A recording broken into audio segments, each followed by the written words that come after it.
اکثر لوگ یہ سوال کرتے ہیں کہ جی وطروں کی کتنی رکھتے ہیں۔ بہت سارے حضرات سعودی عربیہ سے واپس آتے ہیں، وطروں کی 1 رکعت پڑھ کے چلے جاتے ہیں، جبکہ وطروں کی 3 رکھتے ہیں۔ یہ بات ذہن میں رکھیے گا، وطروں کی 3 رکھتے ہیں، اور اس کے اوپر سید عائشہ صدیقہ رضی اللہ تعالی عنہ کی واضح روایت موجود ہے۔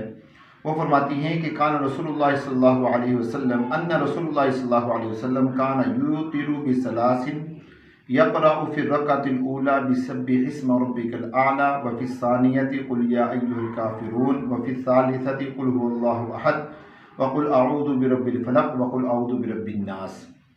یہ دارقطنی جلد 2 صفحہ نمبر 35، مستدرک حاکم جلد 1 صفحہ نمبر 305 پہ روایت موجود ہے۔ سید عائشہ صدیقہ رضی اللہ تعالیٰ عنہ فرماتی ہیں کہ رسول اللہ صلی اللہ علیہ وسلم وطر کی 3 رکعتیں پڑھا کرتے تھے۔ پہلی رکعت میں سبح اسم ربک الاعلی پڑھا کرتے تھے، دوسری رکعت میں قل یا ایھا الکافرون پڑھا کرتے تھے، اور تیسری رکعت میں قل هو اللہ احد قل اعوذ برب الفلق اور قل اعوذ برب الناس پڑھا کرتے تھے۔ تو اس حدیث مبارکہ سے واضح طور پہ ثابت ہوتا ہے کہ وطر کی 3 رکعتیں ہیں۔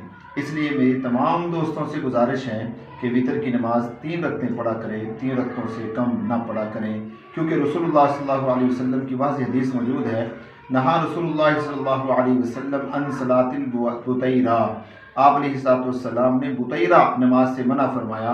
بطیرہ اس نماز کو کہا جاتا ہے جو 1 رکعت پڑھی جاتی ہے، آپ علیہ السلام نے 1 رکعت پڑھنے سے منع فرمایا ہے۔